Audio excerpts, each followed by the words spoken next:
Hello and good morning, everybody. Welcome to our post-game Q&A, post-service Q&A. My name is Pastor Corey. I have the privilege of being the Newburgh campus pastor, and also getting to help out our online church initiative. I've got this morning with me, I've got Pastor Scott Cheney, who's our Fishkill location pastor, and then I've got the entire Giannos clan, which is like representative of our Monroe location director and Nick, Jen, who's the queen bee of Washingtonville, and their son Alex, who plays every instrument known to man. So good morning, guys. I'll let you how are you guys doing first? We're going to take some Q&A from the chat this morning. So if you've got questions, you can drop them in here, specifically questions about the message. And questions for the Giannos family and for Pastor Scott. We'd love to kind of just take a deeper dive into the message and answer any questions. Maybe there were some things that were confusing or you want to talk about a little further. We would love to kind of spend some time doing that. And then if you're just logged onto the chat, you're watching our ugly mugs, and you'd like to talk with somebody else about maybe there's something going on, you can always click for prayer. Or type something in the chat. We'd love to engage with you. So doesn't look like we have any questions come through the chat right now. But just kidding. I got a question that just came through. So we'll go to the Giannos fam first, and I'll let you choose who you want to answer. We'll see how it goes. But it says, when someone comes to us in love with something we don't want to hear, what are some ways to help us remain open to really hear what they want to say? That's good. Yeah, that's right. So, when someone comes to us in love, we immediately want to approach them in love for sure, right? If we are followers of Jesus, we want to first speak in love. Everything that we say should be in love. But with the question is, and you'll have to forgive me because I can't see that far, even though I have glasses on. So I'm going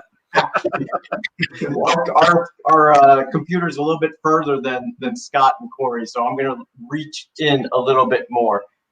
When something we may not want to hear, what are some ways to help us remain open to really hear what they want to say?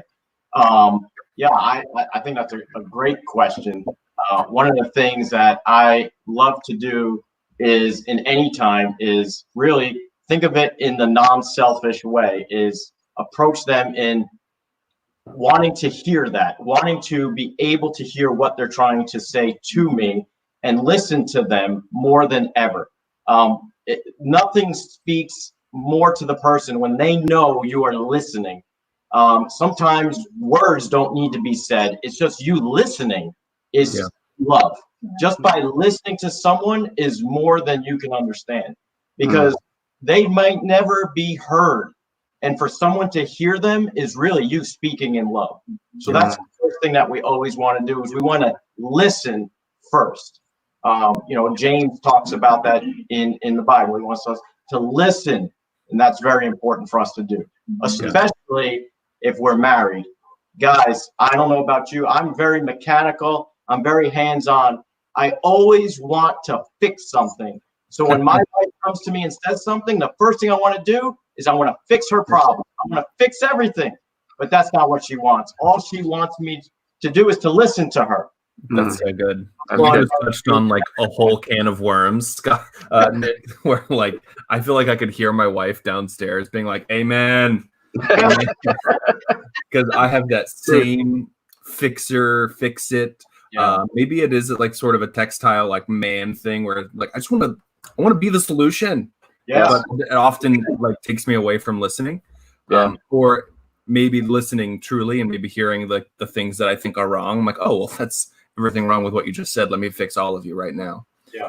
It's not very relational way. So to the question, what are some things that you can do to maybe, and Scott, if you want to jump in, what are some some practical steps that you can do to keep yourself from kind of like going to an offended place or going to a fixer place, or Sure. kind of going to those places where you're not really listening?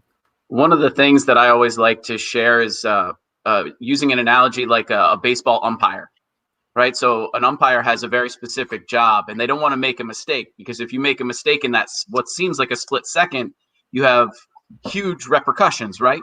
So when somebody brings something to us in love, this is a great opportunity to be an umpire. So it's a 3-step process. So when they bring something, it's likely to be offensive. So take the opportunity, see it, see what it is that they're bringing to you. Then you got to think it, and then you say it. So when somebody brings something to you, when they bring a truth to your life that maybe you don't want to receive, when you think about it like an umpire, I'm going to see it, I'm going to think about it, and then I'm going to say it. More often than not, it'll help you to guard your tongue from saying something that you're going to regret later on. So see it, think it, then say it. Yep. I like that. That's like so practical. You put it in easy to remember steps, which is great for the male brain, I'm sure. That's right. Amen. Love that sports metaphor too, right? Yeah. And the sports metaphor. Excellent work. Because we're missing sports so tremendously right now. That, and I'm gonna be wearing a hat until this quarantine is over, because I got quarantine hair bad. I can cut your hair. Okay, moving right along. I don't see many more questions coming through the chat, so we might just get to talk to each other a little bit, and everyone can just kind of like we can just talk to each other and hope that it's helpful for everybody else. There were some questions in there that I thought were pretty cool, or that Pastor Jared asked, and some things that he said that hit home for me. The one specifically was when he talked about how we are viewed by our families. That being like the true view of who you are is how your family views you. So I was I wanted to hear specifically from Alex. I think a lot of times in series and messages we hear ourselves, we hear things from like a perspective of like someone with a career or like an adult or parent. But I wanted to hear from someone who was like, you know, younger, single, living with their parents. Like how does that like strike you, Alex? Like the true view of yourself is the way your family sees you. I was kind of interested in what you had to say. Yeah. Well, it's definitely difficult to stay true to yourself during this time. You know, I'm constantly praying and seeking the Lord any moment that I can. But yeah, that's really how I'm getting through this whole quarantine thing too. Honestly, the Lord is getting me through it. So thank God. Nice. Yeah. Okay, looks like we got a question from Katie. Oh, where did it go? All right, it says, in regards to not holding on to resentment, how should a wife handle it when her husband's daily behavior is hurtful, and it's been brought to his attention more than once in a 20-year marriage? So if Pastor Scott, would you want to kind of jump in on that? If your spouse's behavior is hurtful and has been brought to their attention more than once, I guess it's hard. Context is key in a lot of these kinds of questions, but yeah, kind of speaking broadly to maybe if your spouse's behavior was hurtful and like I don't know how to put context around hurtful. So if you can speak to it sort of like in a general way. I think the starting point would be, and Pastor Jared would always start here too. If we're talking about true abuse, that's a totally different scenario than someone who's not receiving the truth in love, right? So if somebody is in that situation, man, we're definitely going to start in prayer, and we're going to definitely try to drive this family relationship closer to Christ, and hopefully build some sort of mentorship, not knowing whether the husband in this relationship is a believer, speaks a lot, but trying to open that door and find a place for Jesus to truly enter that conversation is going to matter dramatically here. I think that this is a great opportunity potentially for counseling. At Grace Community Church, we do marriage counseling. We use a program called Symbis, and it's a great opportunity for us to come alongside our married couples that are looking to grow in their relationship and grow in their walk with Christ. So this would be a great opportunity, because oftentimes we don't want to receive that truth from our spouse. Yeah. But when you have a neutral third party who really wants to help you grow, sometimes it will often help you. So yeah, Symbis is Save Your Marriage Before It Starts. Yeah. It's a phenomenal program. Yep. And it's also, you can use that even after your marriage has started too. There's like Symbis Plus, I think, but it's an awesome program. And a lot of our people are trained in doing that kind of marriage care and coaching. So if maybe you're in the chat, maybe you're watching this, that sounds like something you could benefit from, I would highly recommend. You can click connect, or you can even enter into a prayer chat, and we could probably get you hooked up with one of our Next Steps coordinators at the campus. Absolutely. So yeah, we could absolutely get you set up with that. Thanks for actually introducing that, Scott. That's a great point, especially as we were talking about QuaranTeam and like all the craziness. I'm sure, having some more people to kind of just talk with couldn't hurt. All right, so I've got a question. I'll ask it to Jen, since I know who your husband is. This question is from Sabrina, and it's, how do you get a stubborn person to hear you? Okay, well, first of all, when you're approaching someone in love, I'm sorry. So first of all, I think with all of these, though, you really have to, number one, have some really thick skin, be a really great listener. And if you're approaching someone with something, that it has to really be in love. And it is really difficult for a spouse to hear it from another spouse, from their spouse. And so you really have to be very careful with your words. And I go to prayer, go to God, and pray about what to say. How do you bring this up? The Lord will definitely guide you into the conversation, and really you'll have to pray on the outcome, and really find out if this person is. Most of the time, it's because they're coming from a very hurtful place. And you have to find out what the root of the actual issue is, because sometimes they could be lashing out because you're the one that's there. They hurt the closest, people hurt the closest that are to them. And so really you have to go to the Lord first and find out how to approach a situation like that. And then see if counseling is in order. Just as Scott said, we do offer that through all of our campuses. And it's something that they can do themselves, or you can do in a group setting. And it is really, really helpful. So you have to just really put on some thick skin, because it's in our nature to kind of get really defensive when you hear something that you may not want to hear. And really, you have to go to the Lord before and after. And I guess, one of the things I guess in that, and I don't know who should contribute to this, but one of the things that just strikes on me when you say that, and even hearing Pastor Jared talk about loving the people that we're with right now, toss in some quarantine craziness to that mix. And I can imagine, and I've heard it, and I've spoken to people who are going through that, like, if you were struggling to break through the noise before, and you're struggling even harder now before quarantine. So if you could give like a little bit of advice, like, yes, go to the Lord and seek out prayer and all of that, like leaning into the Holy Spirit for for guidance, but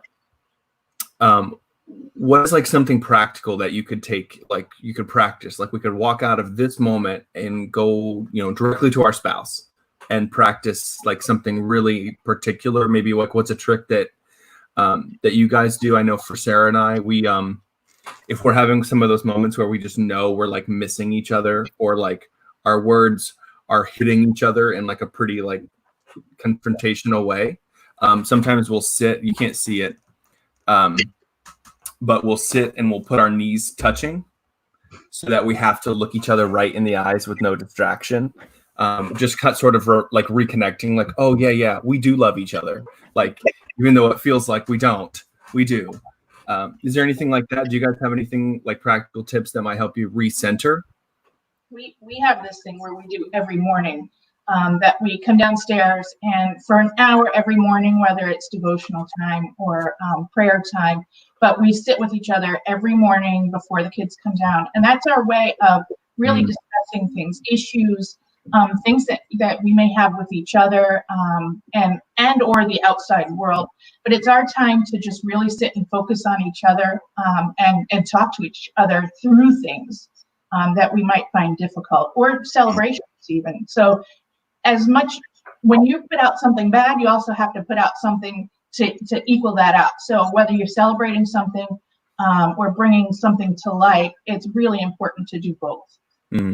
So, but really every morning we sit together for an hour before the kids come down or before life starts, just to really kind of talk through things, daily things, weekly things, and hash things out.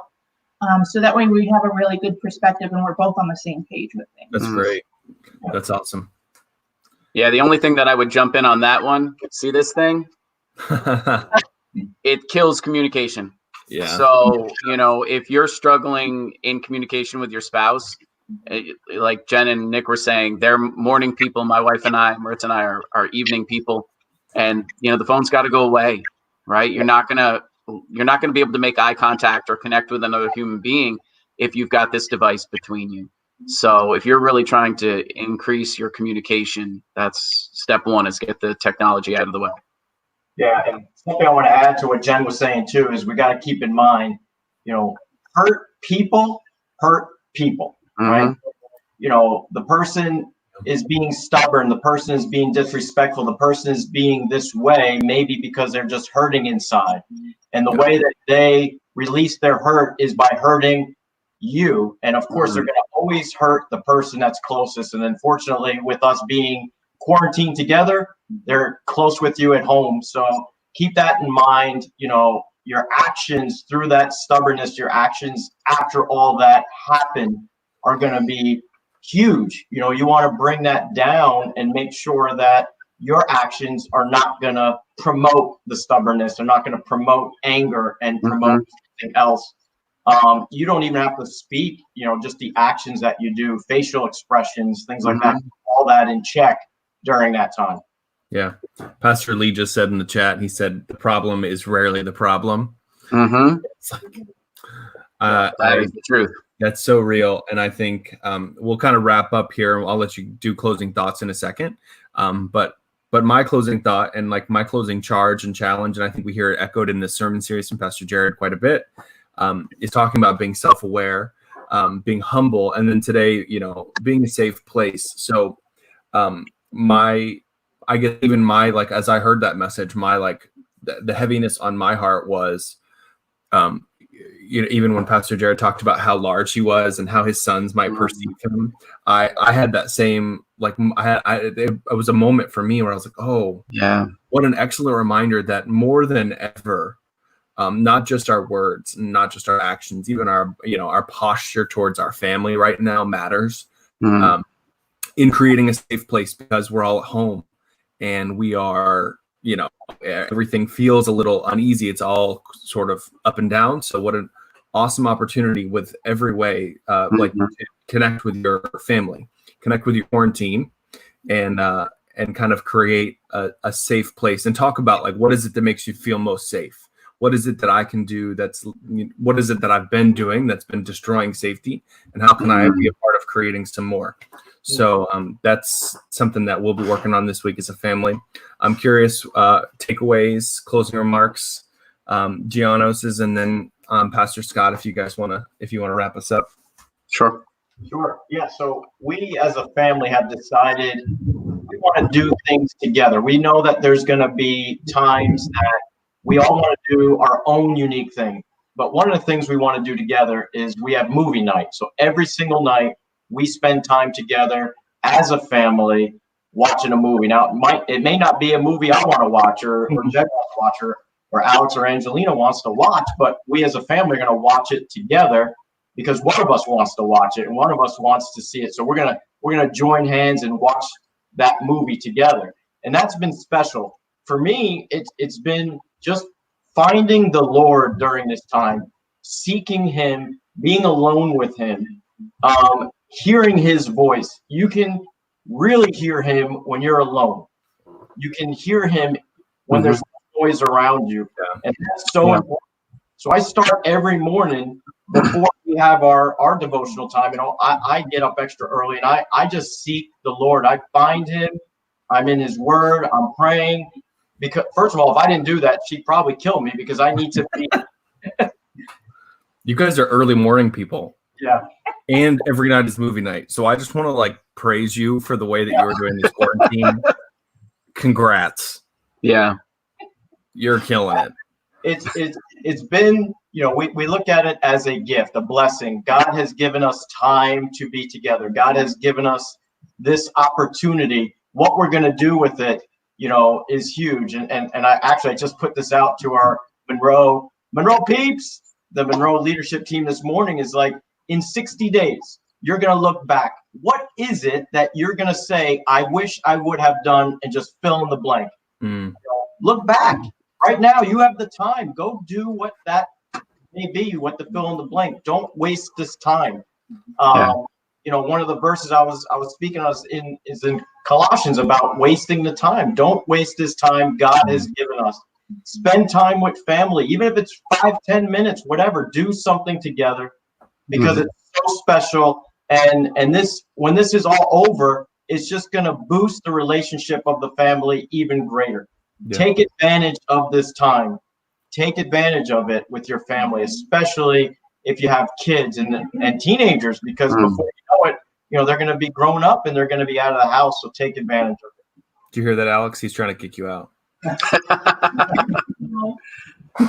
think he's just trying to leave. That's more like We're all trying to leave, Nick. We want to go somewhere. All right. What about you, Pastor Scott? What you got? Yeah, I think, you know, we all have to remember that we're doing the best that we can as we're working through this season.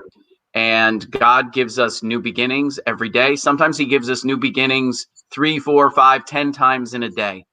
One of the things that I know that I personally always have to work on is choosing joy in a moment.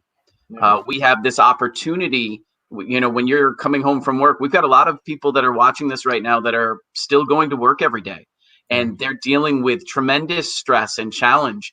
And when you pull into your driveway at the end of the day, you get to choose how you walk through that door. And the gut check moment for me right before schools closed down and, you know, I started this quarantine life with everybody else. I came to the top of the stairs and my 6-year-old came running up to give me a hug. And I was so focused on the day and everything that had been going on, I just like sidestepped him and walked by. And it crushed me because he's not going to want to do that forever. Right. So take that time before you know, get out of the car to come in from work, or, you know, take that time before you go down to the family at breakfast and decide for yourself what the day is going to be. Allow the Lord to fill you and let His joy be what you choose to bring to your family when you join them. Yeah, no, that's great. That's really well said. Thank you, Pastor Scott. Thank you, Gianno's family. I appreciate all of your answers, your insights, your vulnerability. This has been fun. And as always, Grace family, we'll see you next week. We'll be on next service at 10 o'clock. And we'll be doing these kind of Q&As, these post-game interviews, some more content like this. We'd love staying engaged with you. You can join our Facebook group. It's a great way to stay connected and engaged throughout the week. Follow us on social media for all our updates. We love you, and we will see you next week. Bye now. Bye, guys. Love you, Fishkill. Bye.